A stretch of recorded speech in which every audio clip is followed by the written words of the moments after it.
I'm a PhD fellow in international.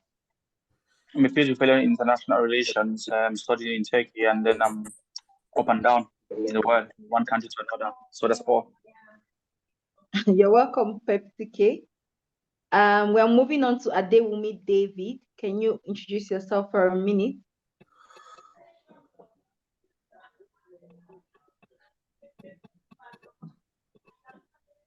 Hello, Adewumi, we can't hear you.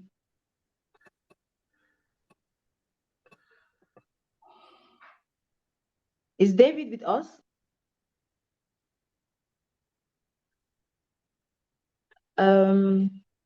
I think while David is getting ready, we can move on to D.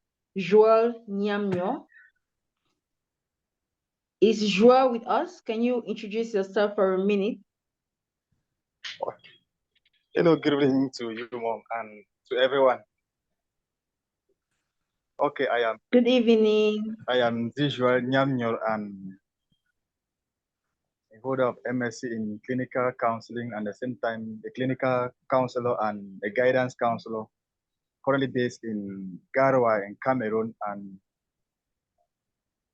that's all about me, and I'm happy to be part of this forum today. We are happy to have you, Joel. So we are moving on to Rodney Ambe. Is Rodney with us?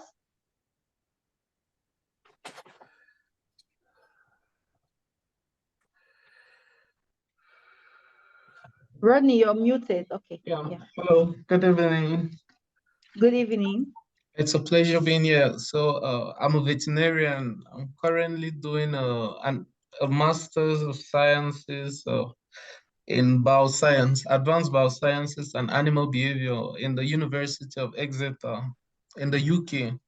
So it's my first time being here. So I'm really I like the work you guys are doing. So I'm here mainly to really build my skills, maybe in content writing, develop my skills as a researcher, and to be able to put my research out in a way that lay people could understand, people who are not in the science related field, because you guys are really doing well in that domain. So I think that I can also grow as a person in that too. Thank you. Thank you so much, Rodney, for the accolades. Well received. And I'm very sure that by the end of this session and many more sessions, you'll definitely be able to attain your goal. So we are moving on to Saadatu Abubakar. Is Abubakar here with us? Abubakar, can you unmute yourself and introduce yourself for a minute? Hello, good evening. Good evening. Thank you very much for organizing this workshop. My name is Saadatu Abubakar. I'm a nurse and a master's student at the University Institute of Science and Technology, Yaoundé. I'm currently pursuing a master's degree in public health. Thank you. You're welcome. I like the diversity of the participants. We are moving on to Liz Ndungu. Is Liz with us? Can you introduce yourself for a minute? Liz, are you with us?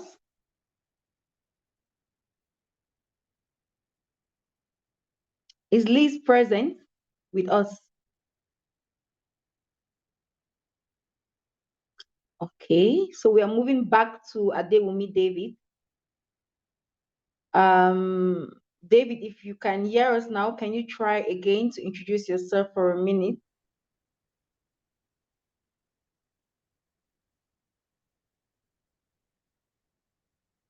Okay, I think there are some technical issues.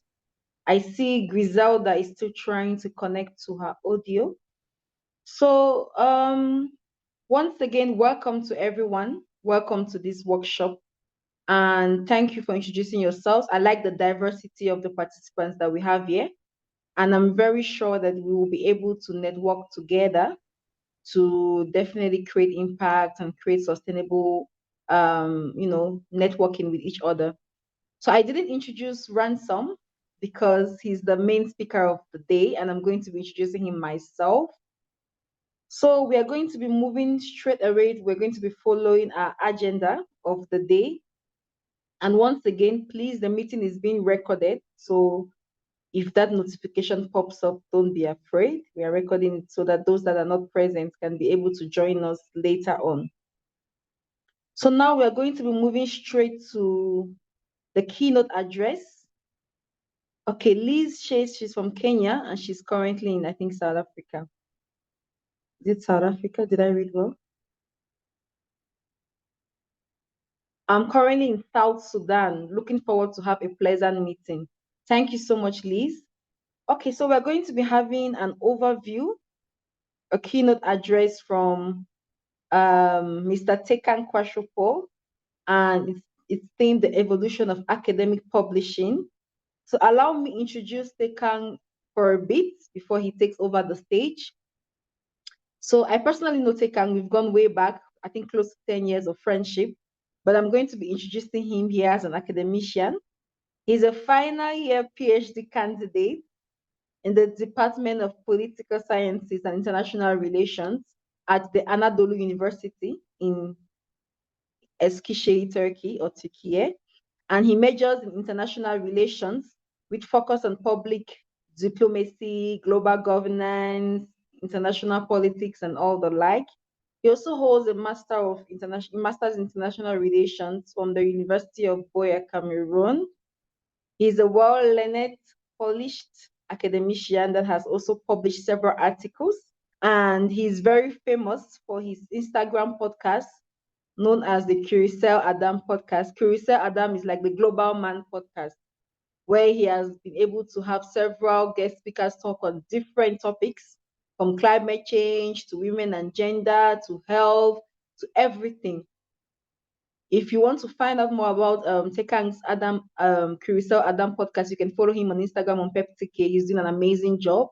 So, Mr. Tekan, we are very happy to have you in this workshop. So can you unmute yourself and take over the stage? Thank you so much for being here. Oh, thanks very much. I told you before, I'm never going to change from what I usually call you, my boss. That's obviously what you've been for the 10 years of friendship, which is metamorphosed to us becoming family members and knowing ourselves left and right. I know your family and you know my family as well. Hello everyone. I'm quite pleased enough to be in your company, and I think from all indications, I know roughly like 4 or 5 people right here, which is a pleasure for me. Again, it's Happy Sunday. It's the first Sunday of Advent. For those of you who are Christians or those of you who are not, we believe in the same God, the same Allah. I don't know what the name, the Jah, or whatever name you call it, the same person. It's quite an unfortunate situation, unfortunate in the sense that Africans absolutely left the issue about publication, about their own thing, from health to politics, to economics, whatever you can in the hands of the West or foreigners. So from years ago, centuries ago, those from the West who have the financial power, the financial capability, have always been the ones to do research and then publish it, or we Africans do research and then publish it on the website, which actually give them the chance to enrich themselves on all dimensions and to have the facility and to have the capability and to have everything in place for their right to consumption. So when I heard about Ransom, my younger brother, of course, I've been a friend to Ransom. Now we are colleagues. So that's the sweetest thing in our friendship, not the colleagues. When I heard about his I want to use the word ego, positive ego, towards the creation of an African online and publications library. I was absolutely impressed by that. And I said to myself, I might not really be part and parcel of it, but it counts me in to play a focused position, of course, which is very important for me because I run a kind of stupid podcast on my Instagram account, which Ransom once dedicated someone to join me, and then we had a very brilliant conversation about it. What's the motto of OAPL? It's the hub of Africa's academic research.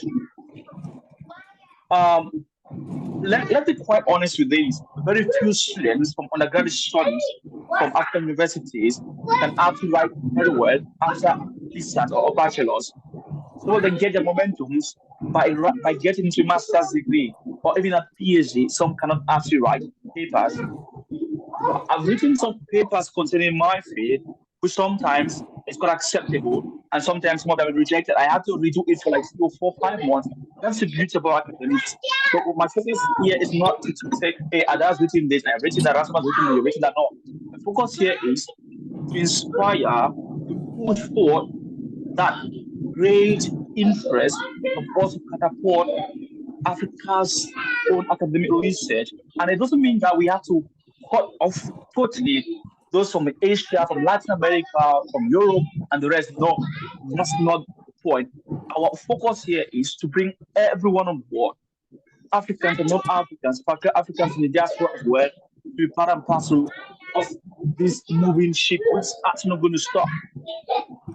Fortunately enough, the founders of this very beautiful package could not find their own home country in court to have this settled there because of the bureaucratic stupidity. And then it had to be set in an African country, which is Rwanda. Of course, kudos to Rwanda and kudos to Rwanda for taking lead. AOPL has come to stay. And I have not given my paper yet to AOPL, but I am actually going to do that in a very unique way. So my first paper, which is going to appear on this platform, is going to be kind of the one to cause a bit of promotion, academic promotion. That's my interest. So with that, therefore, I'm absolutely delighted to be in your company. I'm absolutely delighted the fact that Ransom is pushing this forward.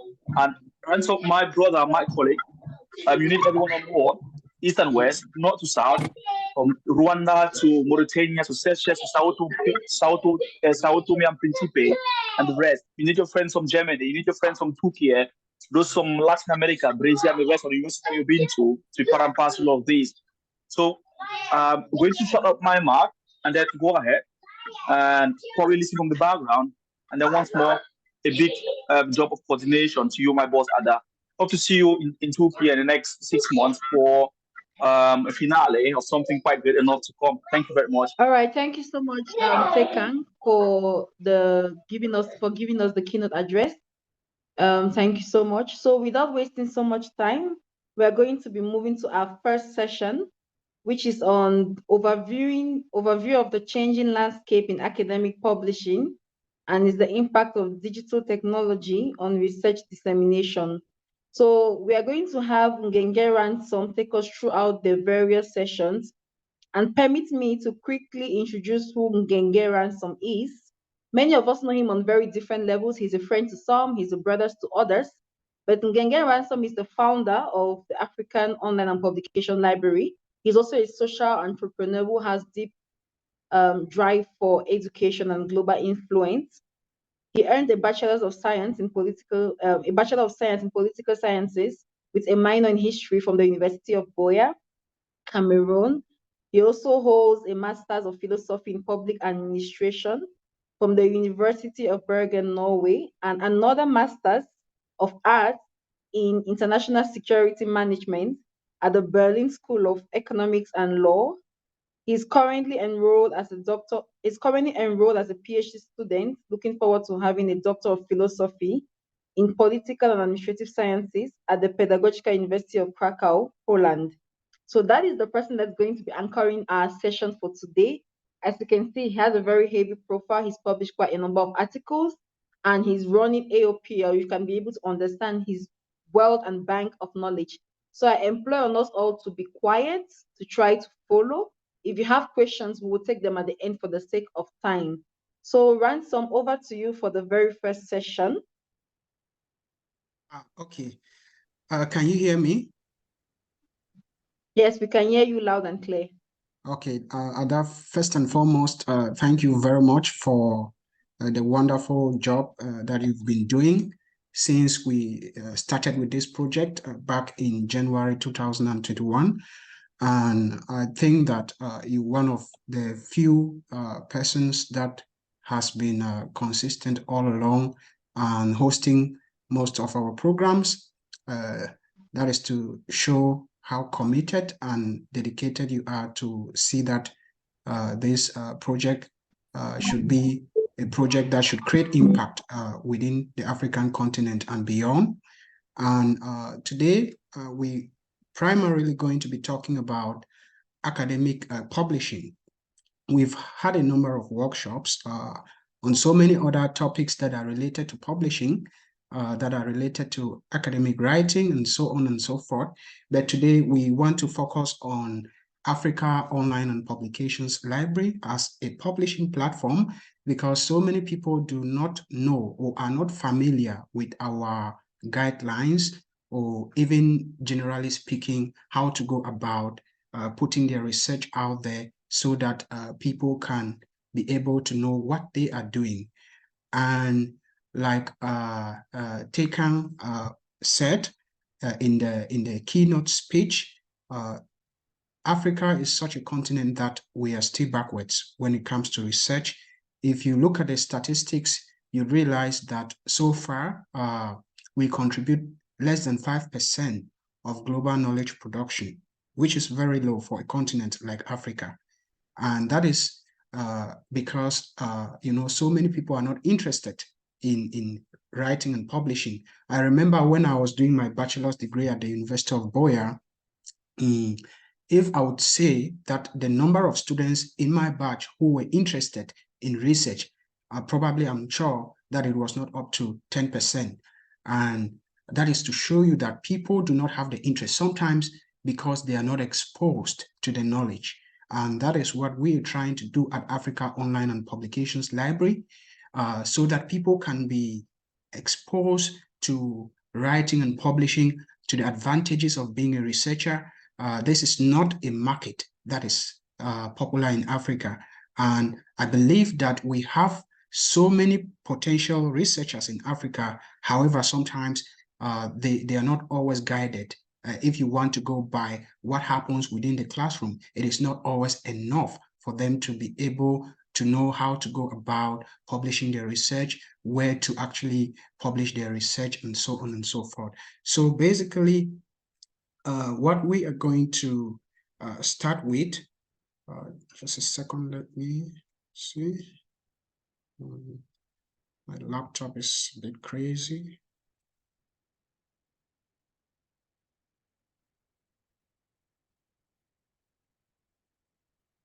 Just a second, I'm trying to go to the next. I think I have to stop sharing, then I have to share again.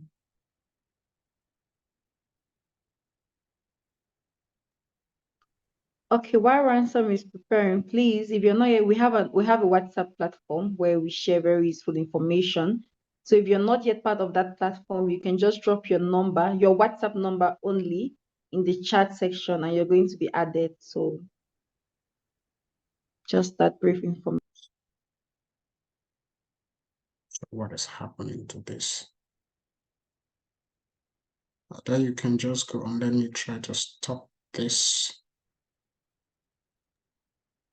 Okay. Okay. Yeah. So, I think everything is okay now. Sorry for the mix-up. Yeah. So to begin with, what you normally have to know as a researcher, I think we are not going into the basics today. We are not teaching you how to write a research paper today. We are not teaching you how to, come up with a research topic. We are not teaching you how to, actually write your research paper. Perhaps we're going to touch on some of those issues, but we are focusing on the academic and research landscape as a whole. How has it evolved over time? And the very first aspect that you have to take note of is digital transformation. I think that digitalization is something that is happening in every sector. It's not only happening in the academia and in publishing, but it is something that is happening across all sectors. And it is actually, I think, an aspect that is inevitable. And when you talk about digitalization in publishing, you also have to understand that it is no longer a landscape where you can write your research. Everything has to be printed in the form of paper and so on and so forth. Today, it's quite easy for you to write your paper, and you never have a printed copy of that paper because it can easily be submitted online through various platforms, as we're going to see through today, like through Africa Online and Publications Library. And this is an aspect which means that a lot of research is now just happening online, and it should be a motivation for you to also engage in research. And we also have a movement which is very popular today, that is open access. And for you to know, we at Africa Online and Publications Library, we also publish on an open access basis.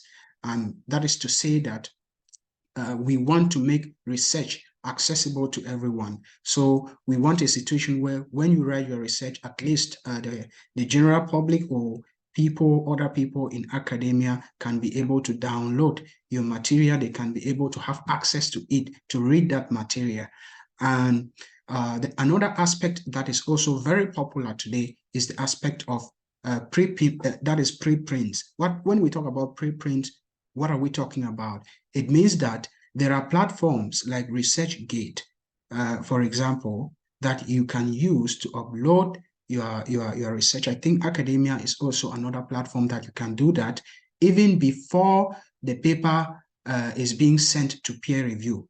So you can upload your research to these platforms for other researchers to look at the papers and give you feedback even before you can think about submitting to this or that journal.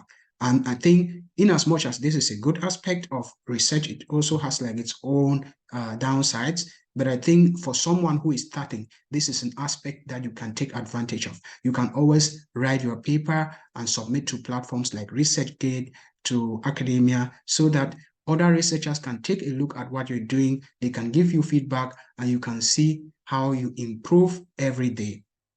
And today, when you talk about disseminating the results of your research, it is not just about publishing an article in a journal and it ends at that. It goes beyond that. Today, the way the research landscape is evolving, it means that when you write a research paper and you publish that paper in a journal, you have to also find other ways of disseminating the research. I have mentioned ResearchGate, I have mentioned academia. There are so many other platforms that you can do this, even on social media. So because when perhaps an employer or a university is looking for a researcher, what they do is that they look at all these metrics. Even on Google Scholar, they look at the number of citations that you have. They look at the number of downloads.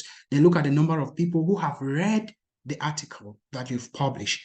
So these are things that you have to take note of as a researcher. So if you publish an article with Africa Online and Publications Library, it doesn't end at that. You have to make sure that this article is disseminated through other platforms, because when you are looking for a job within academia or even as a lecturer or in think tanks, civil society organizations, some institutions might want you to also submit the extent to which your research has gone, how many people have actually read the articles that you've been writing, how many people have actually downloaded. They want to see all these metrics.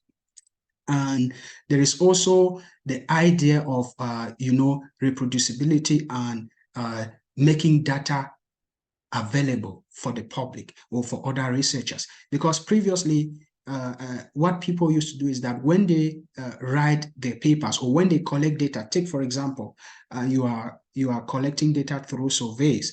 You do the survey, you administer it, you use that the survey results, you analyze it. But at the end of the day, no one has access to the survey results. You're the only one who has access to this. And this has become a problem. So we are in a generation where there is increasing demand for making data that has been collected available, not only for reproducibility, but also for issues that are related to transparency and for making sure that what you're actually reporting reflects the data that you've collected. Because even in big institutions like Harvard, you'll be surprised that there are people who manipulate numbers. there are people who manipulate numbers. This is very common. It's not only in smaller institutions, it's everywhere. So when you make data that you've collected available, someone can be able to say that yes, the results that you've reported are actually true based on the data that you collected. Because you might have different data and you have different results, which shows that you have either manipulated the data. So these are some of the things that as a researcher or as an aspiring researcher, you have to take note of. Normally, what we're giving you today is not exhaustive, but I think this should be like a foundation for you to be able to go out there and understand these things. If you want to venture into academia, into publishing, into research, these are basics that you have to know. And besides that, there is the aspect of peer reviewing. I'm going to talk about this more in the context of Africa Online and Publications Library. Later on, I'm going to show you the platform that we run everything. And peer reviewing is something that is very important in research. I have already mentioned that aspect when I spoke about platforms where you can actually submit preprints of your work for others to take a look at it and give you feedback. And so far, we've had a situation where we talk about blind peer review, even though there are people who are advocating for, for people who are actually reviewing works of others to be known. But the reason why they do blind peer review is because in academia, it shouldn't be a situation where if I know that this article was written by Ada, for example, I can be biased, in giving my feedback. Maybe I'm in the same field like Ada, we are kind of competing, then I would say that the article is not good, even if the article is good. So that is why peer review is always blind. And for someone who is going into research, publishing, and academic writing, you have to understand the peer review processes of different journals to which you intend to submit your research, so that you should also be able to determine whether the platform, the journal, is a good platform for you to actually publish your article. Because today we have a situation where some journals have been categorized as, they call it predatory journals because of the kind of practices that they do. Some will even take a paper. It takes, I think, less than 2 weeks. They've already reviewed the paper. How is it possible to review a paper, for example, within 2 weeks or even 1 week and approve the paper for publication? So this is something that is practically impossible. So as a researcher, you have to, when you want to submit a paper, you have to go through the journal's website, understand the aim, scope, understand the instructions for the authors, so that you see if they do also appeal to what you are looking for, to make sure that when you are putting your research out there, it should be through a platform that is also credible, because that is very important. And you also have to consider ethics in terms of journals that you want to publish your papers in, which is something that I've already mentioned, but there are so many other criteria that you have to take into consideration when we talk about ethics. And here is also about whether the journal is categorized as what they call predatory journals. There is a list. You can check it. There are also journals that are not yet in the Web of Science and the Scopus database that are just coming up. But in as much as these journals have not been included in the list of journals that are considered as predatory journals. When we say predatory journals, we're talking about journals that are having practices that are not ethical. For example, they are based, like they are open access journals, which means that, because open access means that you as the author has to pay for publishing, but the material is free of charge to the public. So they are more interested in numbers, the number of people who are publishing with them. They are not interested in the quality of research that is being published. Once a research paper has been submitted, they are just interested in, putting it out there. So if this is what you want, then you know that it might also have impact on your reputation as a researcher, if not now, then in the future. That is one thing that you have to take note of. Then the one thing that is also very important that you have to do as a researcher is to avoid certain things when you are preparing your manuscript. It's just like when you are writing your thesis at the university. I know that sometimes we're not very well grounded in the basics of research, and sometimes we are always, making mistakes, especially when it comes to writing even your thesis. And we have situations where, like in the case of University of Boya, where some lecturers might not have enough time, or they might deliberately not even pay attention to what you're doing.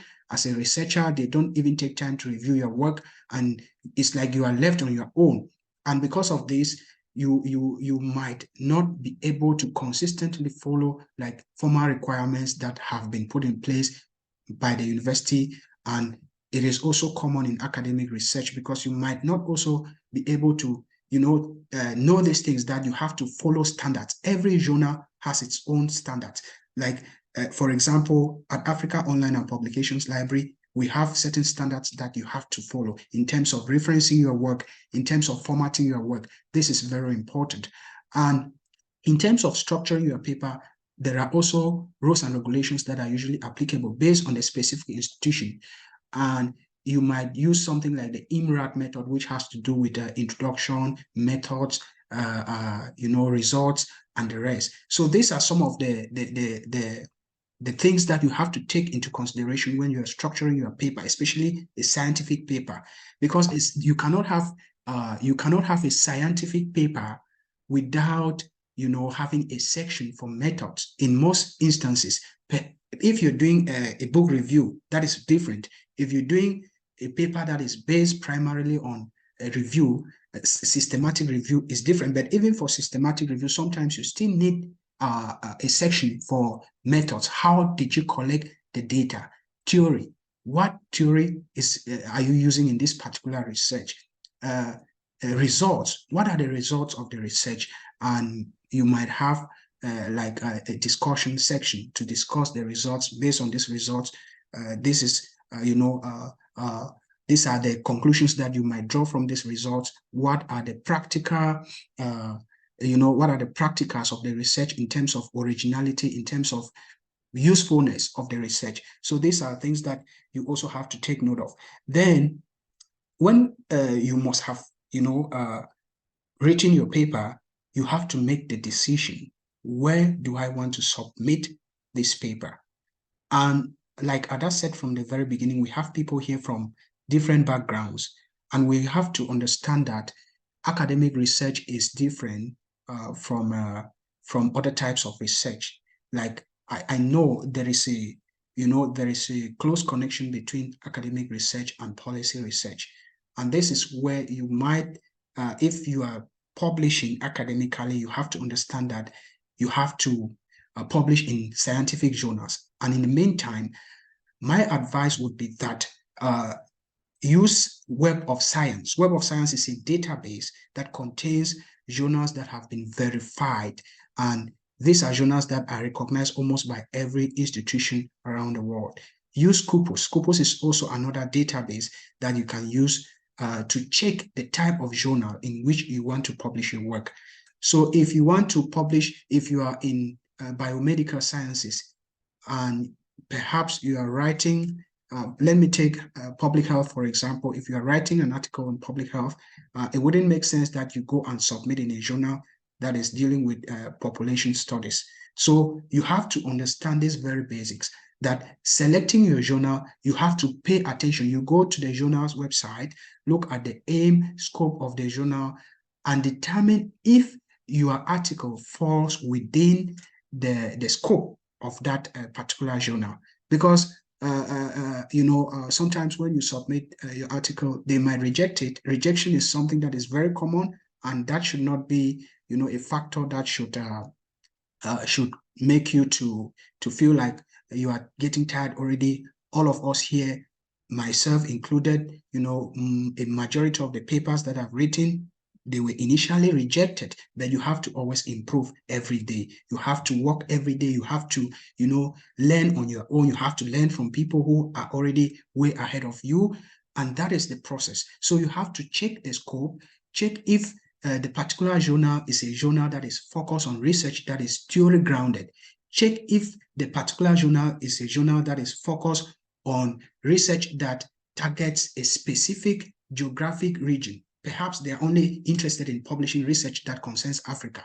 In the case of Africa Online and Publications Library, even though we go beyond Africa, check if they are only interested in research that falls within a particular discipline, because there are research or publishing outlets that are very content specific. Maybe they're only publishing issues that are related to universal health coverage. I think Ada deals with that. So they might only be publishing articles that are dealing with this specific topic. So you have to check all these details to make sure that your research falls within the scope of the journal, to reduce your chances of actually getting your paper rejected. And apart from checking the scope and the aim of the journal, you also have to check the formal requirements. What are the requirements? When they say formal requirements, we're talking about font size. Maybe they want your paper to be in, APA referencing style. They want it to be in Harvard, in Chicago. These are things that you have to check, and all this information is usually available online. Then I think I have to put my laptop on charge.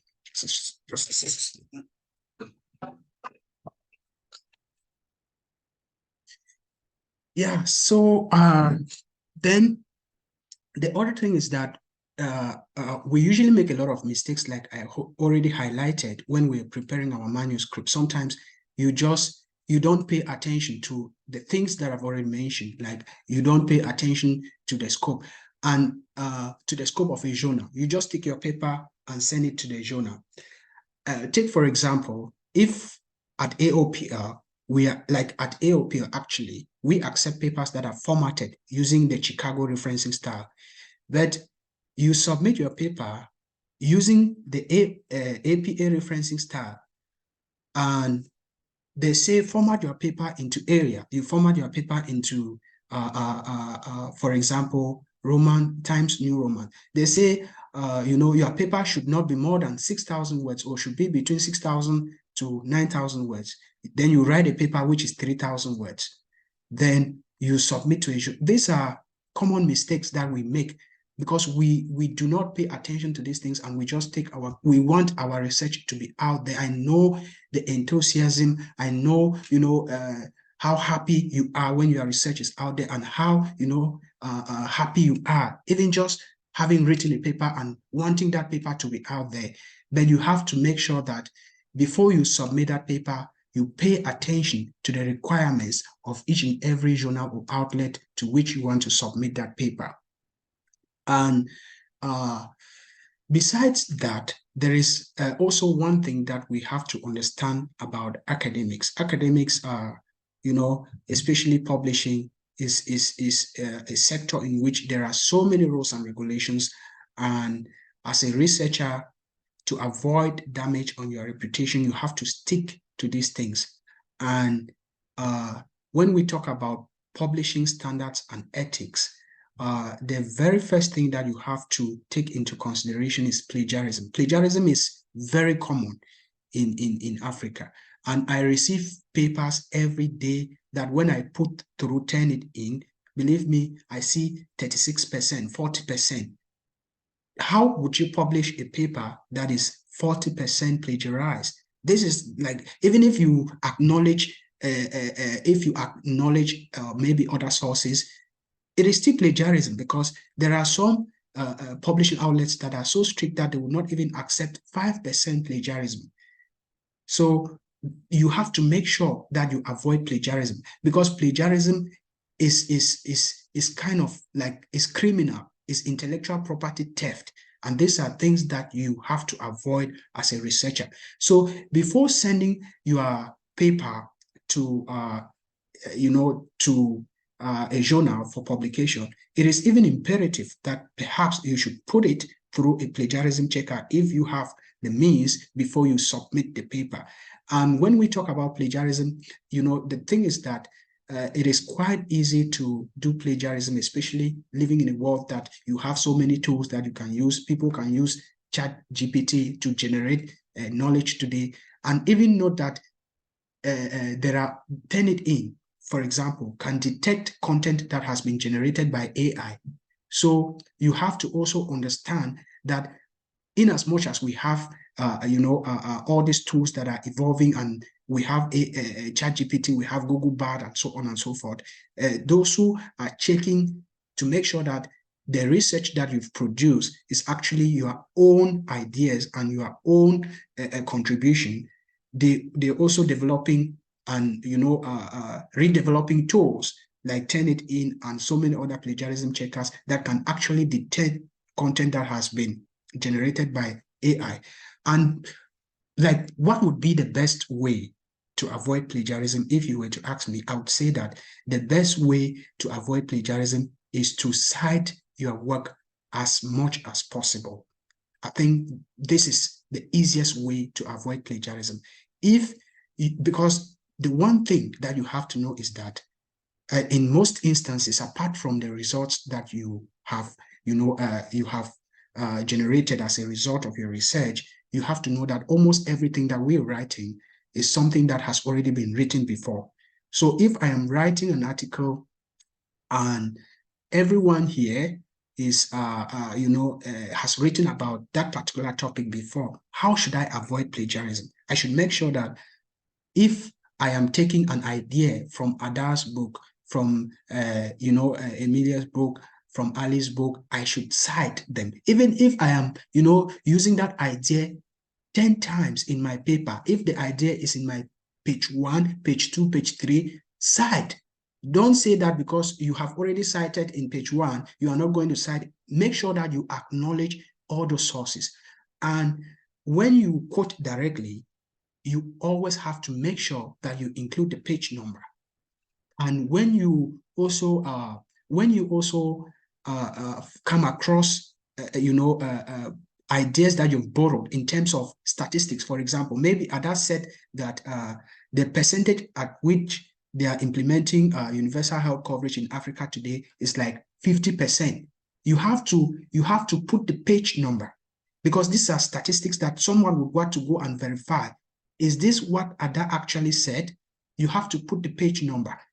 If if you are using a general idea, if Ada said that universal health coverage is something that is achievable in the context of Africa, that is a general idea. That is not a specific kind of, something that you have to be putting the page number. You can just cite that without putting the page number. You can just say Ada 2023. But if you are talking about specific results that Ada has accumulated as a result of her research by, for example, saying that universal health coverage has been implemented in Cameroon at 50%, in Ghana at 60%, make sure that you put the page number so that if someone were to go back to Ada's work to verify, it would be easy for them. And every referencing style has the way you have to put it. But my advice is that make sure that you include all the references, irrespective of how many times. This is very important. And I would now quickly talk about AOPL. I'm not sure if Ada, let me know if I'm taking too much time. So, like Ada already said, the one thing that we realized when we started, or when we wanted to start Africa Online and Publications Library, is that research in Africa is still very much unpopular. Like, not so many people are interested. I think I've mentioned this, but it is important for me to repeat. And that is why we started this as a hope for Africa's academic research. And we're hoping that a majority of young people in Africa are going to take interest in research. We usually think that research, is like, for so many people, what is the importance of research? so to speak, you might be asking yourself, why should I even write? Why should I even publish? But believe me, there are so many benefits. There are so many, even research, academic research can be translated into, policy objectives. You can translate into actionable policies that can be implemented by the parliament. You can come up with results that are going to have, impact on society, on so many aspects of society. That's why you see so many people who are, excellent researchers today, who have, been able to discover so many things, is as a result of research that we do every day. So we started Africa Online and Publications Library with the objective to bring a majority of us in Africa who might want to, go into research, but we do not always know from where to start. We do not always also want to, like in the case of higher education institutions in Africa, we do not always even want to put our research out there. Sometimes it's not even as a result of lack of the knowledge or lack of the existence of research, but it is because of... Ransom, I think you're... Can you hear me? Ransom, I think you're... I'm not sure what is happening. I cannot hear you well.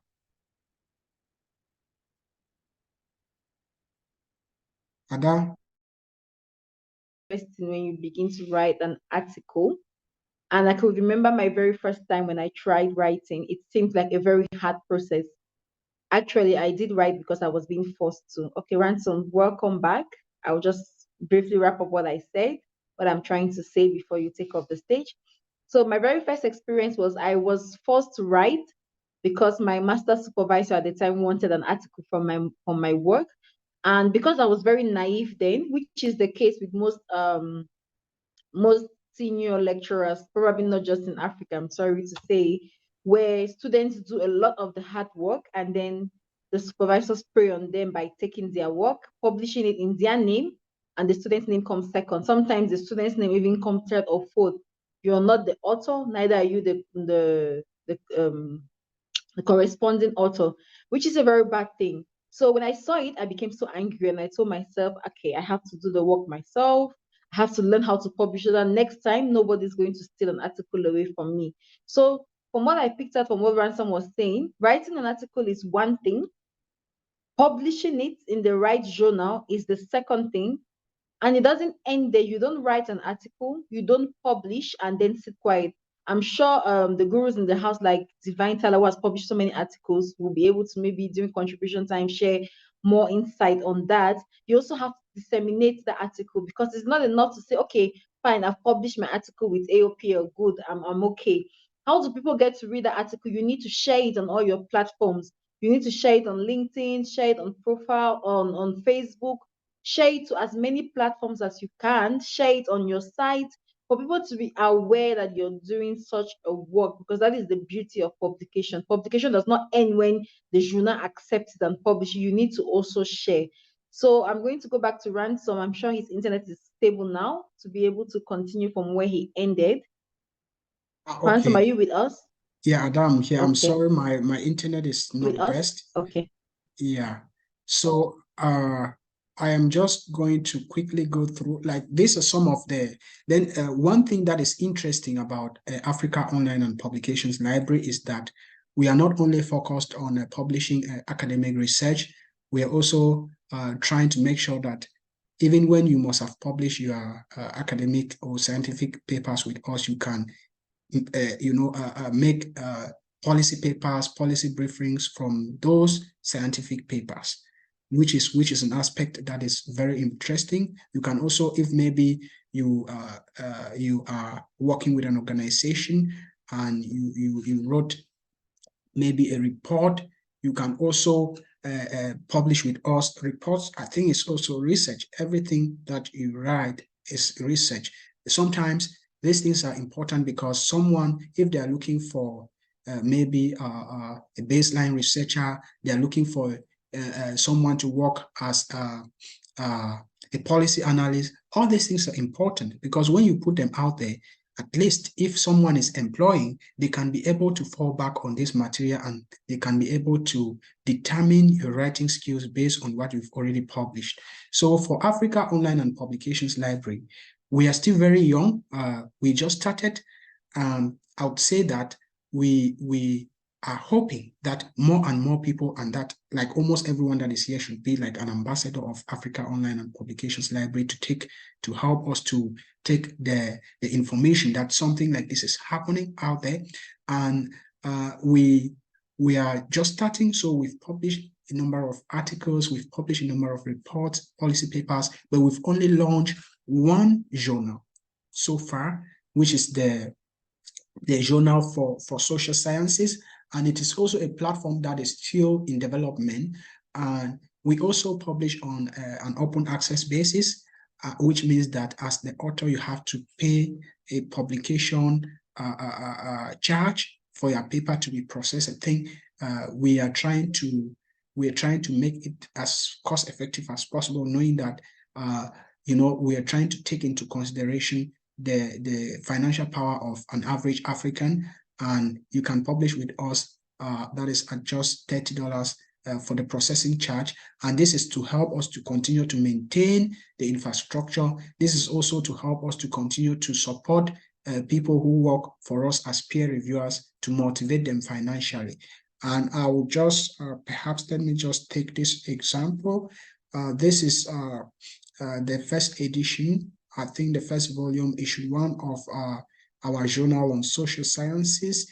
And this was published, I think, October 1st last year. Oops, my internet is crazy. It's taking time to load. Let's see what we're going to have.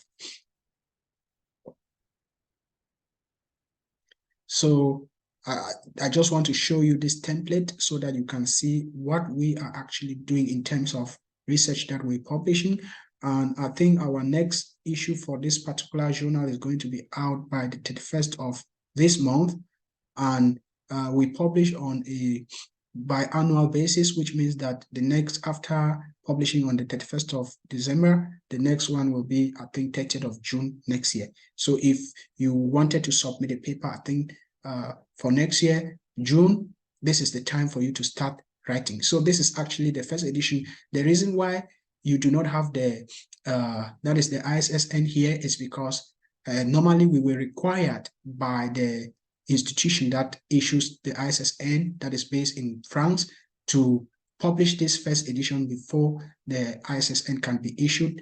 But in the next volume, issue number 1, that is the one that we're going to publish by December, or this month actually, end of this month, the ISSN will be there. And we are also hoping to add the DOI, Digital Object Identifier, but we can only do this if we have more people submitting papers to Africa Online and Publications Library, because we're also trying to be as cost effective as possible. So this is just one of the papers. You can actually download it and see it from our platform.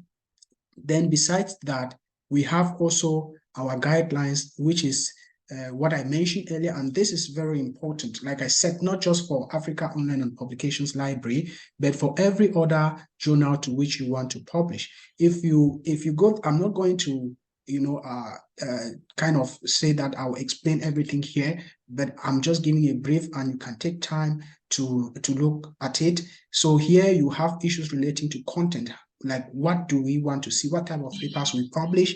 You can also see our editorial policy, the fact that we publish, we actually make sure that your paper is reviewed by a minimum of 2 peer reviewers before a decision is taken.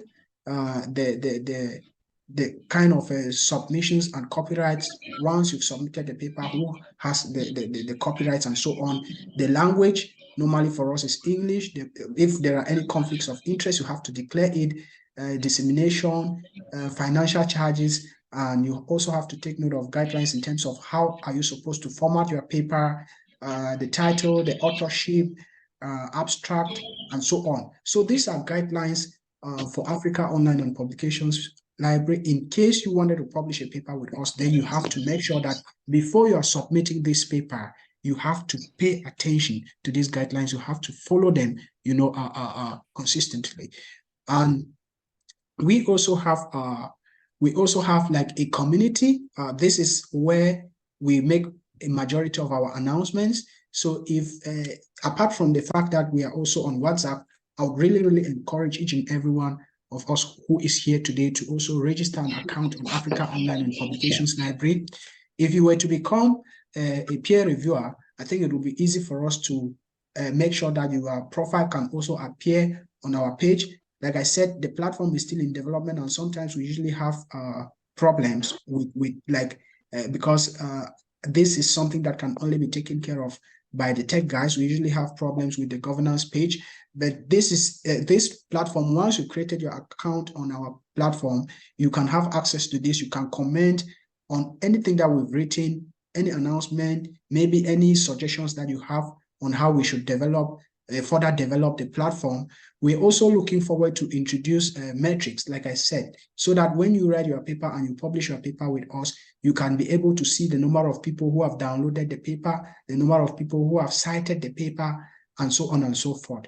And when you must have created an account, normally you have a dashboard here, which is where you can upload your material. For example, if you go to this dashboard, which normally everyone you're going to have access to, but you might not have access to all the features that I'm seeing here, then you would realize that here this is where you have your profile. You can create your profile, put information about yourself. You can put whatever information that you want people to see out there. If you are a peer reviewer with us, we're going to make the information accessible to the public, which means that everyone who comes to our platform will see it. Then if you wanted to submit a paper, then you can come here to upload. Then this is the page that you're going to see where you can input your information, the title of your work, in which of the journals do you want to publish. Like I said, in the meantime, we're only publishing in the social science journal. We are still hoping to launch the others based on the number of papers that are coming in. Then you can also put your abstract, whatever, all the details are here. Then you can go to the next page where you can see some of these details normally are not supposed to be accessible to like I'm seeing this because I'm the main administrator of the page. So you can see some of these details. Then you can put in all the details. You have also like compliance information, like I already said, there are guidelines that we follow. So you have to accept, make sure that you accept our guidelines. Then after that, you can submit your paper. And once you've submitted your paper, we are going to have access to the paper. And once we have access to your paper, then we can, because we prefer that everything should happen on this platform rather than you sending papers. But what I realized is that a majority of people are not yet able to use the platform. So hopefully maybe we can do, we're going to do like a simulation and put it on the platform, which shows everyone how to use it. Because once we have your paper on this platform, we can always come here and review it on the platform. So you don't have to send it to us. If you upload your paper, we can come here, review it. If it is a draft, if it is in review, you are always going to receive an email. If we require changes, we just come here. Once we put it here, if maybe your article has already been accepted and you have to pay the publication charge for it to be published, you can come here. If it has been rejected, but this is only accessible to us. So, but I'm just showing you this because you have to put your paper so that we can review it here. Then once we send you, if we put a message here, you're going to receive it automatically in your email to tell you the status of your paper, whether it has been rejected, it has been published, whether we require you to make changes to the paper, and so on. So if you create an account on the platform, you can also try to go through some of these things to see how you can use them. Then, like I said, we're hoping that in the future, because apart from scientific publishing, we're also doing archiving. So we are working with higher education institutions in Africa. So far, we have 2 partnerships in Cameroon to archive theses that have been written by students. So we want to make sure that when students complete their studies, especially in Africa, the thesis that they're written should not and on dusty corners of school libraries, but they should be put out there so that people can know the potential that students in Africa have in terms of research. And we are hoping that that material can also be here, and people can also access the material either on free of charge, or maybe they might have to pay something small to be able to access the material. I'm not sure if, let's see if this is working. So for example, if you were to be a peer reviewer for Africa Online and Publications Library, then once you've created your account on our platform, then we're going to make the account accessible. So this is where someone can come and verify your presence. And here you also see your research that has been published. If you've published any papers with us, it will be here. If you want to put any information about yourself, it will be here. And this is very important for, at least if someone were to verify if you're actually a peer reviewer, or if you have published any article with us, they can find it here. So I think I will end here for now. Yeah. So that, I think that's it from my end. Back to you. Thank you so much, Ransom. It's been, I don't know what to say, but first, can we mute ourselves, please? If you're not currently talking, you can kindly mute yourself so that we avoid noise from the background. So once more, thank you very much, Ransom. It's been an interesting session. You've tried your best.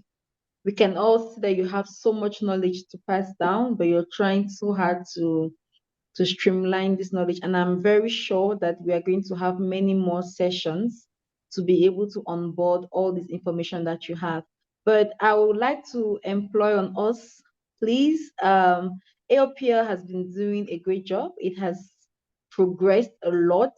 So for us to be able to celebrate this milestone, I would like us to give a shout out emoji in the chat section. Can we take out 1 minute to give a shout out emoji, like give a celebration emoji in the chat section? I'll begin. Just to congratulate AOPL for the milestone achieved. It's not easy being an African startup trying to put Africa on the map when it comes to publishing and academia. Please, let's all give a shout out in the chat section. Thank you, Divine, for the shout out. I'm seeing we are almost 11 participants, so I'm looking, thank you so much, Ambe, for the shout out. Let's take out 1 minute of our time to give a shout out to AOPL for the job well done. Thank you for all the progress that has been made. Thank you so much for the reactions in the chat section. Now I'm convinced that we are not having ghost members in this workshop. Thank you so much. Thank you so much. Okay, so while the shout outs are coming in, we're going to be moving to our Q&A session. If you have any questions, you can just raise your hand and I will ask you to unmute yourself, or you can ask in the chat section as well. Thank you so much to everyone that is giving a shout out to AOPL. So while we are waiting for questions, I would like to remind us of a quote that Albert Einstein once said, and I quote after him. He said, "Education is what remains after one has forgotten what has learned in school." Education is what remains after one has forgotten what has learned in school. It goes a long way to show that even after we are not here from years to come, the only thing that reminds people, or the one thing that is sure to remind people of our existence, is what we leave behind. And one of these things are our publications. So if you have any questions, if you have contributions, thank you for the shout out. Please, can you kindly indicate with a hand show? And while they're preparing that, Ransom, I have a question for you. So we are in a world where everybody's talking about impact factor, impact factor, impact factor. So how do you address the impact factor complex when it comes to publishing? In every aspect in life, there is complex. There's a complex of people that are rich and poor. There's a complex practically in every aspect of life. Now, when it comes to academic publishing, how do you address the impact factor complex as a startup and as also a researcher? Okay, Ada, I think that is an excellent question. I'm just going to fall back to something that I came across recently on Twitter. It is actually something that was written by a professor, I think at the University of Pittsburgh, and he wrote about a researcher who happened to have studied at the University of Pittsburgh in the USA, and John Hicks, another professor in the US. And this story is very, very important to the question that you have asked, because we, like I said, we are in a research landscape where, today we focus more on numbers than quality. Everyone is focusing on numbers. And how, when I say numbers, what do I mean? Because sometimes we say, you can always look up a journal to see their impact factor, right? And we also have to understand that in every sector, there is politics. It's something that is inevitable. Now, let me go back to the story before I come to the issue of, I relate it to the issue of impact factor, as you've mentioned.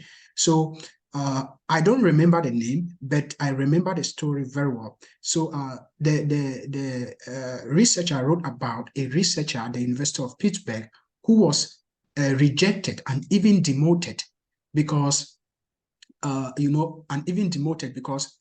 she was not actually publishing so much, and her paper was rejected from Nature. Nature is considered as, I would think, one of the best in the world. If you publish in Nature, like, you are considered a world-class researcher. But her paper was rejected when she submitted the paper to Nature. And what happened? The interesting part of the story is that the same paper that was rejected is the paper that was used recently to create a vaccine, a coronavirus vaccine. It's the same paper that was rejected. So, and the story of John Hicks in the UK is also another researcher. I think he was working at the University of Kent. He's a professor who won a Nobel Prize. I think it should be in physics. But I'm telling you that this is someone who published only one paper. And, the people were looking at him in the department as someone who is not productive, because people are more focused on, I have 50 papers, I have 70 papers, I have 100 papers. But this is someone who won a Nobel Prize for publishing only one paper. And he is now recognized more than even people who have published 100 papers, even 200 papers. But he published only one paper. And, they were always looking at him at the department as someone who is lazy, and so on and so forth. But at the end of the day, that paper that he published won him a Nobel Prize. So the thing is, my advice to us as young researchers is that when you write a paper, believe me, it might never be accepted into a world-class journal, because there is a lot of politics, like I said. I will not want to go into details, but there is a lot of politics. Maybe your paper is very good. They might not even accept it because who is this young man, and so on and so forth. So in as much as the paper that you've written is a good paper, my advice is that just pay attention. If the journal to which you want to publish this paper is a journal that has not been marked as a predatory journal, publish in that journal. What is important for you to understand as a researcher is that people want to see what you can do. And how can they be able to see what you can do? They can only be able to see what you can do based on what you have put out there. When they see your research, even if you publish it in Africa Online and Publications Library, which is still very young, in as much as it is research that has quality, it is research that can actually change something somewhere, they are going to acknowledge it. They are not going, and it's also going to, like I said, the University of Kent is now celebrating their professor whom they were criticizing for publishing only one paper, whom at the end of the day won a Nobel Prize. It's just like, maybe we're going to say that, okay, you've only published one paper with Africa Online and Publications Library, but maybe that paper might go a long way for you to even be nominated. And we are going to be the ones to benefit. We're going to be celebrating you. Now, relating to the issue of impact factor, I'm saying this because there is some universities restrict their students or their researchers to only publish in journals that are listed in the Web of Science database or in the Scopus database, because this like journals in this database, like in Scopus, is based on impact factor. And when you want to publish your article, you have to go to Scopus and check the journal and check the impact factor of the journal. if it is ranked on 1 to 10, you see, is it ranked like 9? Then you see that this is a very good journal and you would want to publish in that journal. But it is not always possible. It's actually very difficult sometimes to be able to have your paper accepted in these journals. So as young researchers, my advice is that just avoid publishing in predatory journals that have been marked as, if they have an X, there is a list. If you check predatory journals online, they will give you a list of thousands of journals that are considered to be, kind of practicing things that are not ethical within academics, like reviewing paper within 1 week and accepting the paper for publication. That doesn't make sense. How can a paper go through 2 peer reviewers within 1 week? So, because a majority of journals, they are more interested in money, then you have to also make sure that you have to also make sure that when you publish your paper, then there is also country list. Each country has a list, which means that apart from the, how do you call it, the Web of Science and Scopus database and so many other databases that do exist, some countries would have other journals that are maybe national journals that they would also want you to publish. So if you are doing your studies in Turkey, make sure that you check if the Turkish government has approved what they call a ministerial list of journals in which you can publish your research. If you are in Cameroon, also check. All these things are applicable in almost every country. So always check these things to make sure that you are publishing in a journal that is accepted. If it is not, something that is being listed in Scopus or Web of Science, at least it is accepted at the national level. So impact factor is important, but I would say that as young researchers, what is more important is for you to put your research out there. Do not focus too much on publishing your research in those very highly ranked journals, because it might practically be impossible. Start from somewhere. Then the other way to also make sure that maybe you publish in research outlets that are highly ranked is through collaboration. Collaborate with researchers that have already been established. Like I said, there is politics in everything, because if you send an article to Nature and they see that the person who has that article is like a Nobel Prize winner, believe me, they are not going to reject that article. They will accept it. So just the person that is appearing as a co-author, All right. influence your article from being accepted. Okay, let me end here. Okay, thank you so much, Ransom. Like I said, I feel like you have just way too much information, and this session is not going to be enough to be able to onboard all of this information that is inside of you. But I would just pick out one thing from what you said: start from somewhere, because there is, like I said earlier, there is the complex, and when it comes to academia, there is the impact factor complex that is plaguing so many researchers, especially early starters. You feel like maybe your research is not going any further, like you're just publishing in the low impact factors and everything. But I'm happy with what you said. I'm also happy of this with the story you shared, which means that there is hope and we just need to start from somewhere. So we are currently in the Q&A session, question and answer. If you have any questions with respect to what has been said, with respect to the AOPL website and what we do, please, this is the time to ask. If you also have any contributions, which I am sure, because when we're introducing ourselves, I had very impactful personalities in the house. So if you have any contributions, please, this is the time to also share. You can simply just indicate in the chat section, and then you'll be asked to unmute and then ask your question or pose your contribution. So this is the time. And while we're getting people ready, Ransom, I have another question for you. Let me not interrupt you. I don't know why I'm having. Wait, let me not interrupt you. I just want to add that it's also a networking session. So if you want to get in touch with any one of us here, because I see that there were people in sciences here, maybe you might want to connect with one of the researchers. You can simply drop your email or social media handle so that people can follow you. Yes, because we're also here to network. You can drop your LinkedIn, preferably, so that people can follow you. And if you maybe have an email, or you can, anything that you think you might want to share or to connect with people, I think this is an opportunity. Yeah, there's a common proverb in Nigeria that says a closed mouth is a closed destiny. So closed fingers are closed destiny. This is the time to network. Drop in your your emails, drop in your LinkedIn profiles, drop in everything. So while we are waiting, Ransom, this is my next question. How does AOPL ensure reliability of data presented by academicians when it comes to publishing? Because you definitely did mention about the fact that there is the phenomena where people submit very, should I say, crude data. Mhm. Okay, I think we have a hand from Cosmetic Pro. So maybe I'll just hold on with that question. Let me Yeah. get the question from Cosmetic Pro first. So you can unmute yourself and then ask the question or a suggestion. Cosmetic Pro, I think the floor is, yeah, I think, okay, good. You can ask your question. Good evening to everyone. Good Actually, evening. very late when the session has already started. Sorry, we cannot What hear you clearly.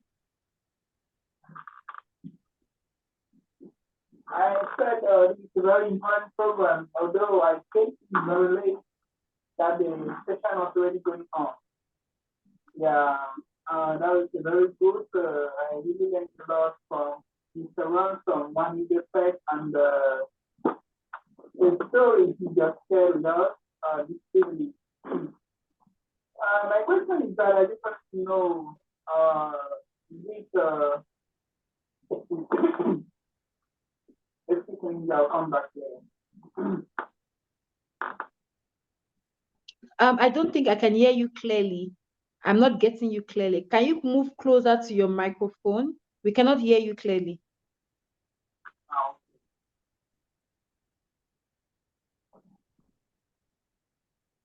Or maybe you can write it in the chat section if that will be easier for you because we cannot Okay, hear can you. you get me now? Yes, Very it's clear, okay now. very, very clear, yes. Because maybe it's because I was putting on the earpiece. We can Okay. hear you now. Okay. Good evening once more. Good evening. Yeah, I was saying I'm sorry because I came a little bit late when the session already started. Yeah, the little I got from Mr. Ransom and the story he shared, the testimony, it was really that good. The thing I want to ask here is that can I like sharing a link?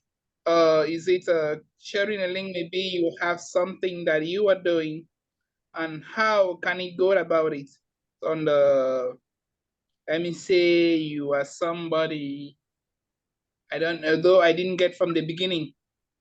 Yeah, or the link is all about what epidemic, just a cut from there for now. Thank you. I don't think we understood your question. Like sharing a link on what exactly?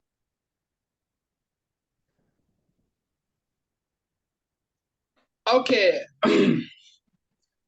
As I just came in, and so you were talking something about sharing links and other rights. I just wanted Okay, to okay. Oh, understand. Yeah. Okay. Yeah, I think what I was saying is that we are here also to network with one another. So what I was saying is that Yeah. perhaps if you want to connect with maybe any one of us who is attending this workshop, you can just drop your LinkedIn profile in the chat section. You can drop your email. You can just write, a short paragraph or sentence of what you're doing. Someone might be interested in collaborating with you, so you can just drop that in the chat section. Okay. Thank you very much. I now understand better. Thank you. Yeah. you're welcome. So for those that have just joined us, we've been talking about overviewing the changing landscape when it comes to academic publishing. And we've mentioned quite a couple of things. We've talked about the peer review, understanding what the peer review process is. And with regards to that of AOPL, we've talked about how to structure your research paper to fit the different journals of interest. We've talked about scoping. We've talked about predatory journals.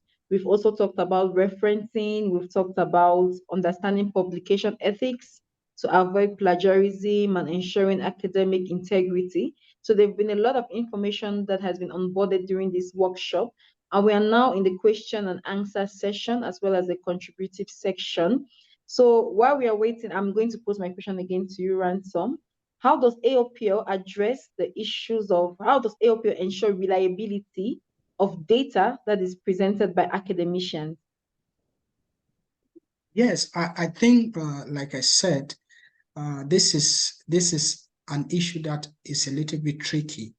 And when a paper is submitted to AOPL or to one of our journals, based on the type of research, I think we also demand that the researchers should also either provide a link that can take us to the data.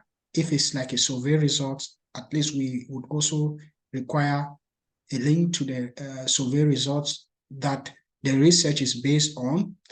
But besides that, we're also hoping to create a section on our platform where this data can also be made, this data that is collected and submitted to AOPL based on articles that are being published on our platform can also be made available to the public to enhance transparency and reproducibility. Because, you know, when you collect data, if it is a survey, or maybe it's kind of some baseline research, I think this data can be used for different purposes. You can use the same data to write on different topics, which means that if researchers, other researchers have access to the data that you collected, and if you agree to share this data, then, because I think researchers do also have rights. So it's not like, you know, if you respect our guidelines and accept that you want to make this data available, good and fine, because it is also in the interest of in your own interest, in the interest of AOPL, and in the interest of other researchers. Like I said, it enhances transparency and it also enhances reproducibility, which means that other researchers that are conducting research in that line of research might be able to take up this same data and use it for other purposes, maybe to write other articles or to do other types of comparative analysis and so on. So in the meantime, we do not have a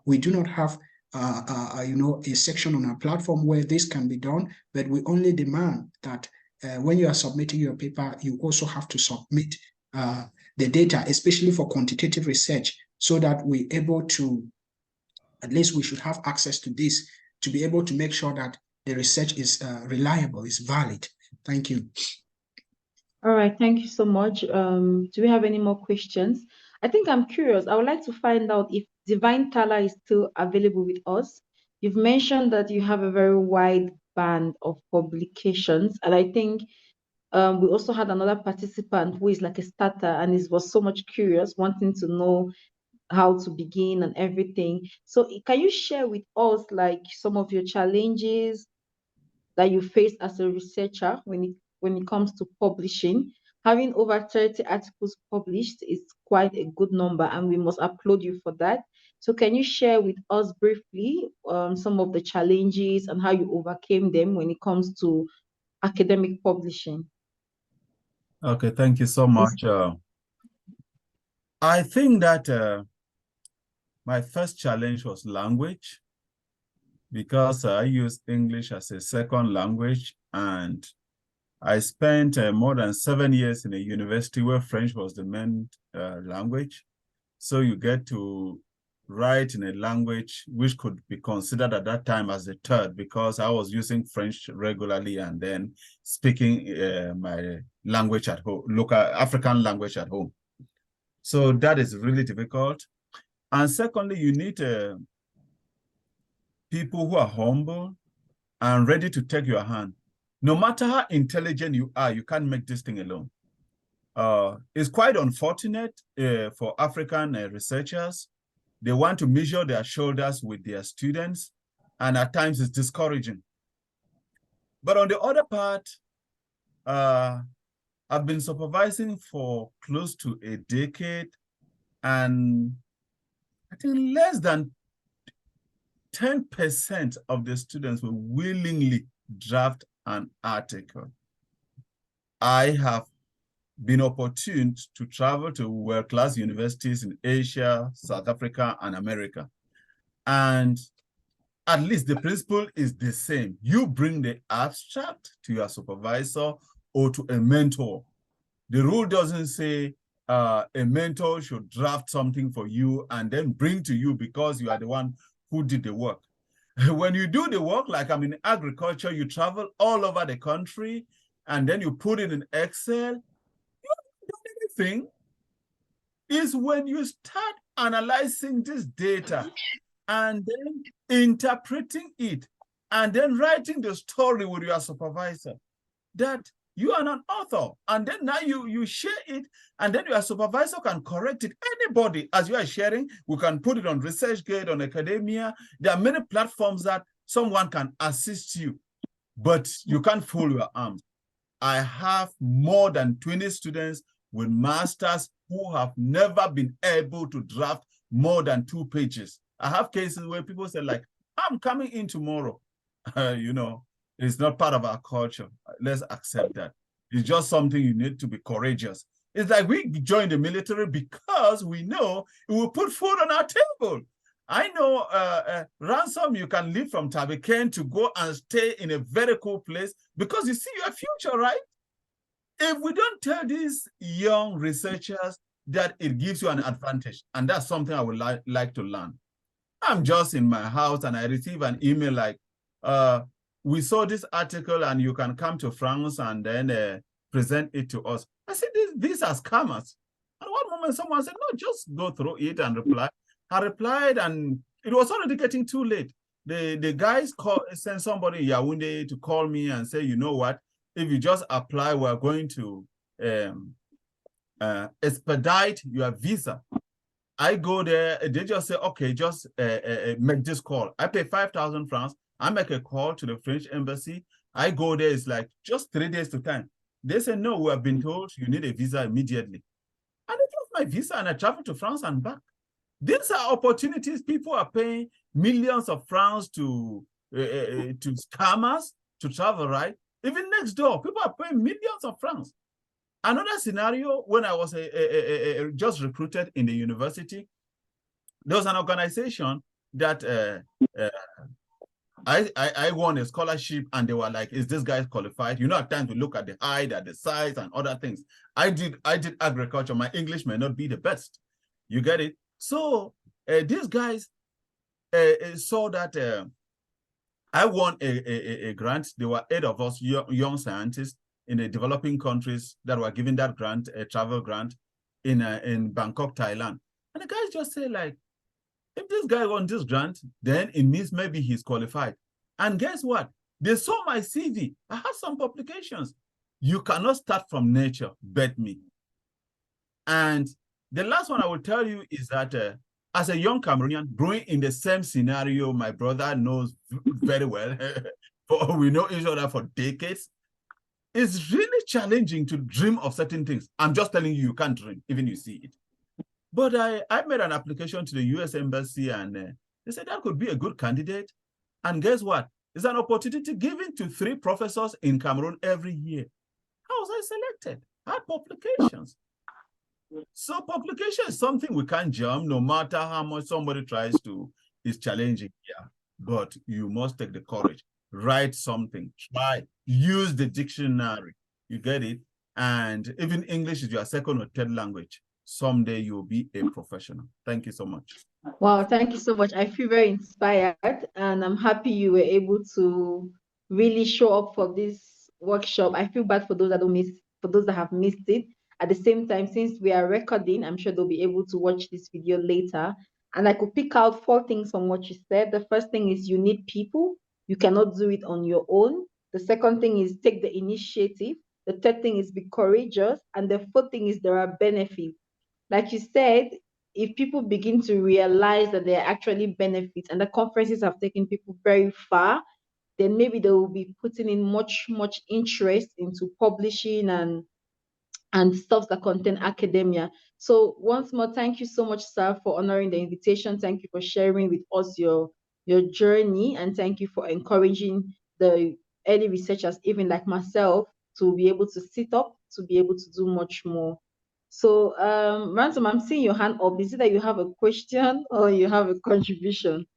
Yeah, no, I just want to acknowledge his presence here. He's actually my senior, and it would be surprising that, you know, he knows me very well, but I don't know him. That is what is strange about them, because he's also from Nkambe.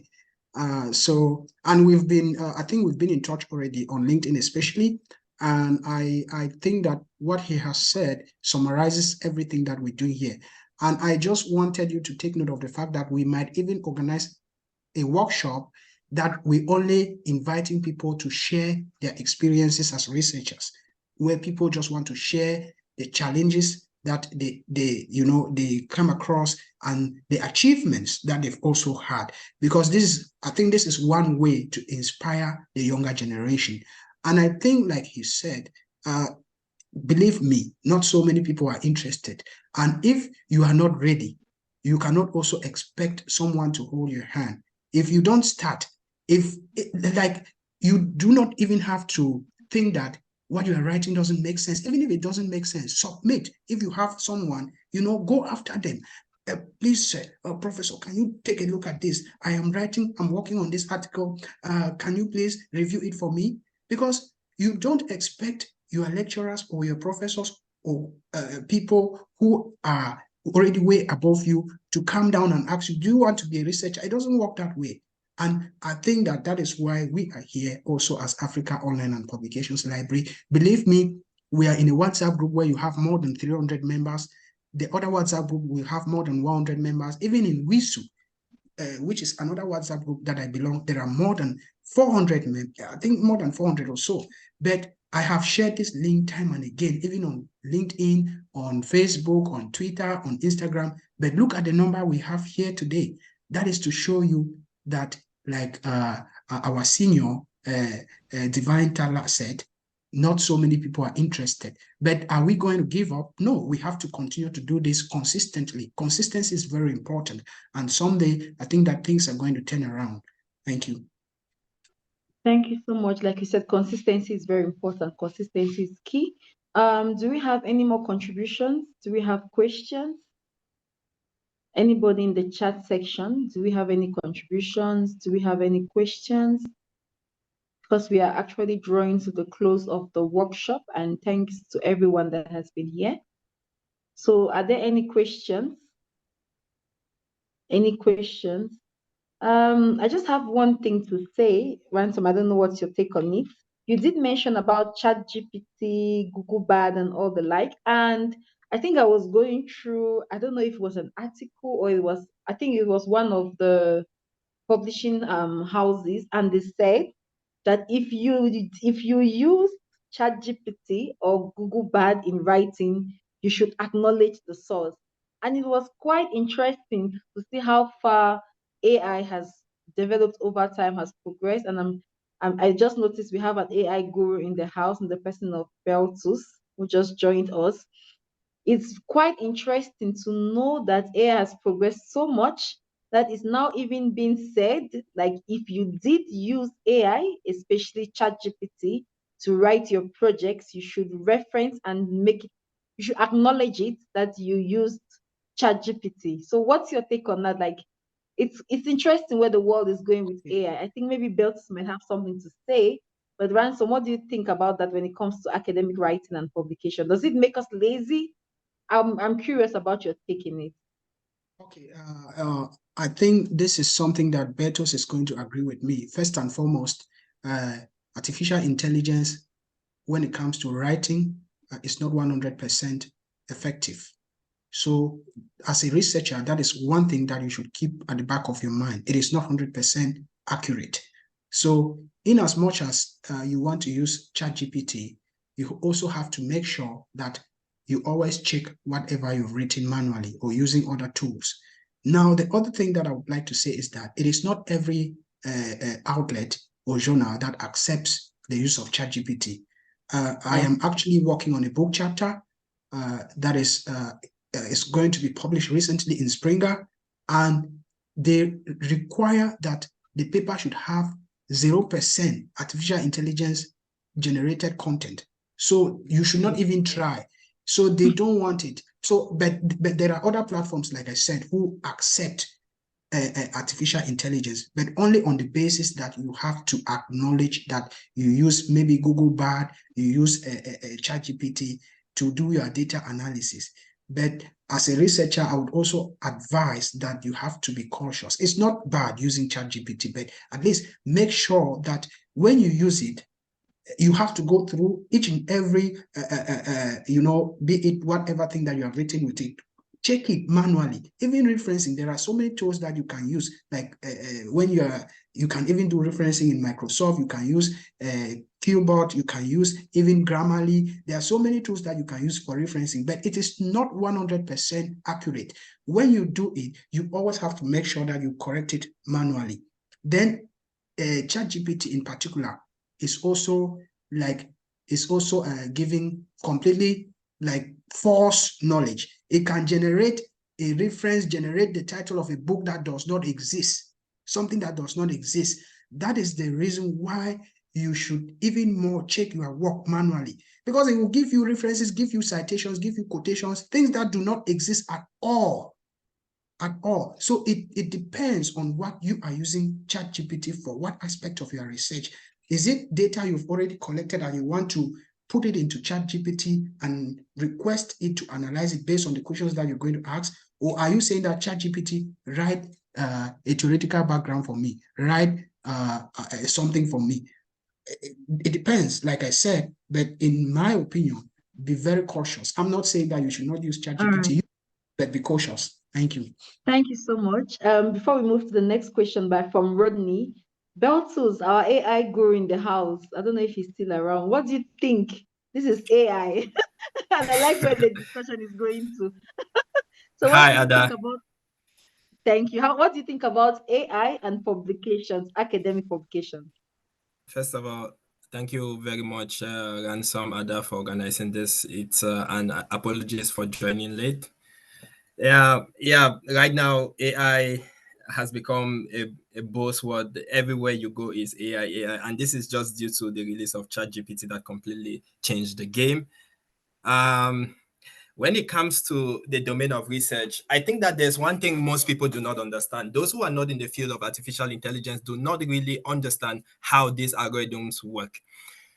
If people can get to understand how these algorithms work, I mean, at the very basic level, they can understand the limitations and they can understand what to expect and what not to expect from these algorithms.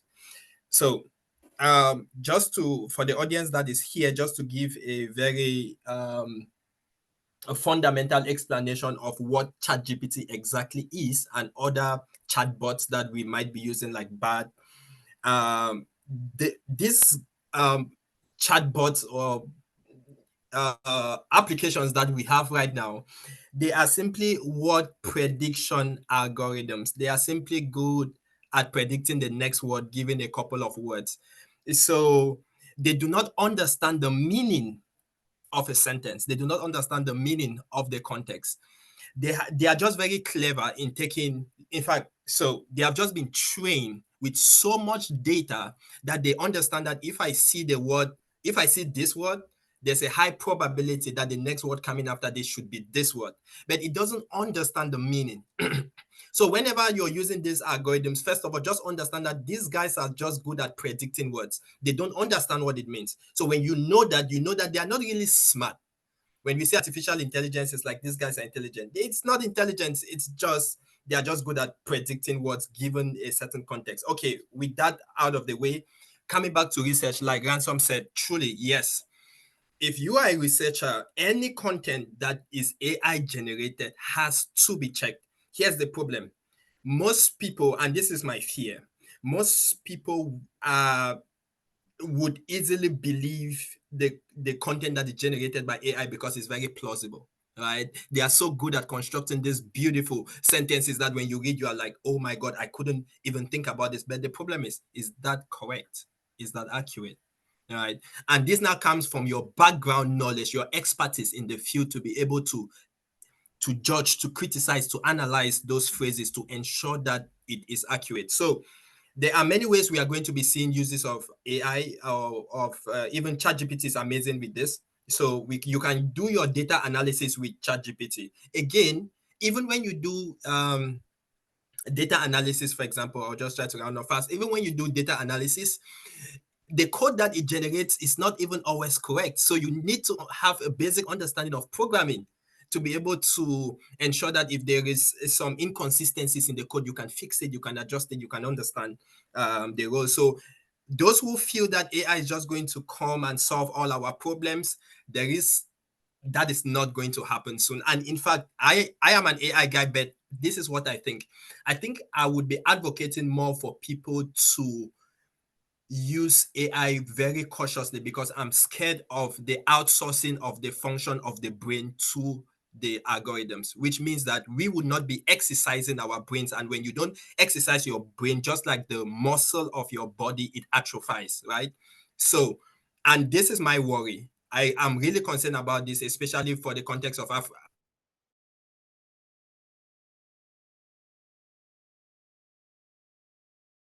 simply trying to catch up on this. And it's easy for us to just say, okay, AI is doing everything. Why should I try anymore? Okay. So yeah, so Ransom, I think you said almost everything. So I just wanted to add the AI context so that whenever you're using artificial intelligence based algorithms, bad ChatGPT, know that these things do not understand. Okay. They don't understand what they are writing. They just make it look nice. It doesn't mean it's not correct. It means that you need to judge every sentence. And again, references, you have to go and check your references against Google Scholar and other platforms. So thank you so much. Let me not take some, we can talk about this for the whole day, but please let me cut it over there. Thank you so much, Beltus. For those that don't know Beltus, he's very good with AI. He's a guru in AI. He's doing a PhD in that domain. So if you're interested in, we're talking about networking. If you're interested in that sector, please kindly reach out to him because the session will soon be finishing. And like he said, AI is a predictive tool. So those of us that are used to going to copy and paste from AI, please let's not outsource the thinking capacities of our brain. You've heard it from somebody who is in that field. Let's still rely on our thinking capacity. Even if AI predicts and suggests, we as human beings, we have our parts to do findings and make sure that whatever the Google Bard or ChatGPT is saying is actually true. So we'll move to Rodney Ambe. We're rounding off. We have less than 8 minutes to go. Rodney Ambe has a question, and thank you. Greetings from Gio Gideon. Thank you so much. He's a data analyst and has left his details in the chat section. So if you need his services, you can get to him. So Ambe, please, can you ask your question, Rodney? This is my question. The AI specialist that you're talking about, I would really like to consult with the person. Maybe it's somebody I would like to work with. Please feel free, network, feel free. Yeah. So this is what I want, like, because research is really getting boring at times. Like I told you, the first thing when I spoke to you, since in the UK, like every 5 days a week, I'm in the laboratory doing one research or another. It's boring. I really like to be in the field because when I was in Cameroon, I was a veterinarian. I was working in fields with animals. Those kind of things was interesting. Now just being locked up in the lab, doing kind of research every day, the same procedures, finding one and the same results. No, that's not me. So I'm not really seeing myself like somebody who do this for the long time, but I want a niche. I want the kind of thing that I can communicate science research because I'm doing animal psychology, animal behavior, this kind of research, fishes. So I want to be communicating these results to the population, the lay population in a kind of interesting way, those kind of findings. So it could be through creative writings. It could be through maybe AI tools, maybe animations and those kind of stuff. So I'm really open, even if I'm to pay consultancy to the AI guy, like I need to learn some kind of tools that I could use to be to put out creative research in a kind of way that lay people could understand, to make it fun. Because I have a lot of animal behavior ideas, what animals would do. Like there's a funny kind of bird they call the kukudu. He's a bird that will come and lay his eggs in another bird's nest, and like he'll destroy the other bird's eggs and he'll come and lay his eggs for the other bird to hatch it and raise the kids to grow up, those kind of stuff. So those are the kind of research that researchers will be carrying out statistics data to get the how these things that occur, the coincidence, those kind of stuff. But I'm not interested in generating those. I want to be giving out those interesting stories to the public. So when I'm done with all the research, I really want to know how, if there's any ideas, how I can get into that. The fun stuff. First of all, I'm really excited for you, Ambe, because it's the honesty that matters. I can feel you have the ideas, you have the knowledge. You just want to onboard, and you're in the right platform. You're with the right people. Beltus has shared his LinkedIn profile in the chat section. You can get to Beltus. Also, part of the right team. You can start publishing bit by bit on AOPL. You can do just little write-ups. Definitely, I think Ransom will guide you throughout the process. But one thing I can tell you is you have the right spirit for it, you have the right momentum for it. Don't just let it die. Don't let the excitement fade off. Now that you have that anxiety, now that you have that passion for it, and what do I say? They say harmonize it, start putting it down into writing so that when the opportunity comes, you can be able to, just fit in. So I don't know if Ransom has something to say with regards to this. Okay. And like I said, Beltus has dropped his chat. You can check the chat section for his LinkedIn profile. Yeah, this should be Ransom. my last time to speak because we have just 4 minutes. So I just want to really appreciate what you've said, Ambe, and I want to say that there are so many ways that you can do this. And for us, Africa Online and Publications Library, you have to understand that our platform also accepts video content. And I think that the kind of thing you want to do is more appealing when you do it through video content. It could be you speaking, like making, because sometimes, people might not be able to understand because of language. The language might be too difficult for people to understand, because if you are in a discipline where you use like very tough words. I know this is very common in the sciences. They're using like words that people cannot understand, toxicology, what. So you have to, if you have a particular audience that you are targeting, then you can also do this through video content. Like I said, AOPL receives video content, short clips. You can also put it on YouTube. I think you can create your own YouTube channel. You can do an Instagram podcast like TK is doing, where you always, talking about these results. You can share it even on LinkedIn. You can share it on LinkedIn all the time. So there are even on Facebook, like you also have to consider where, if your audience is in Africa, Facebook is more popular in Africa, then it would be more relevant or more ideal to share these results like on Facebook. You can host podcast and so many other ways that you can do this. You can write, like I said, policy briefings. A policy brief is just a 1 page where you've already written your research paper, but you want to translate it into kind of a policy document. Then you just remove the results and, simplify it such that a layman can understand. So I think the best way to do this is to be everywhere, not everywhere, but on very important platforms that I've mentioned already. Yeah. Then before I go, I would also plead that for those of us who are here, if you have any idea on what we should discuss in our upcoming workshops, maybe there is an area that you want us to tackle, you can always submit your ideas. On our website, you can see our email, info@africaopl.org or contact@africaopl.org. So if you have any ideas, any particular issue that you want us to address in one of our workshops, then you can always reach out to us. So it shouldn't just be about submitting your paper for publication, but you might have ideas, you might have ways that you want us to improve maybe the way our platform looks and so on. And so we are open to all these contributions. And thank you very much for today. Back to you, Ada. All right, thank you so much. With less than a minute to go, I want to thank everyone that has taken out their time to join the workshop. I want to thank everybody for sacrificing time. It's usually the weekends, so many people have different plans. So thank you for sacrificing these 2 hours to be here. And I hope that with all we've learned, with all that has been said, okay, somebody wants to connect with me. I think I can share my LinkedIn profile. That distracted me for a second. Okay, I think you can just find me on LinkedIn, or maybe I just share my email. so that you can, Ransom, if you can quickly share my LinkedIn in the chat so that I try to summarize what I'm saying without being Find you on. distracted. So thank you so much to everyone. Yeah. I think you can also find you on Africa Online and Publications Library website. Yes, you can find me on in there as well. So thank you so much. And just one thing I wanted to tell Ambe, writing is very creative. At first, I also had so many things about public health and ethical stories, and I didn't know what to do. I didn't know how to start it. I'm not very good at doing videos, content creation. So I just started using Canvas to do the very basic write-ups and share those stories to people for people to be aware. So I'm very happy for you. That's why I said I'm very excited for you. You're with the right people that will guide you. Don't lose connections.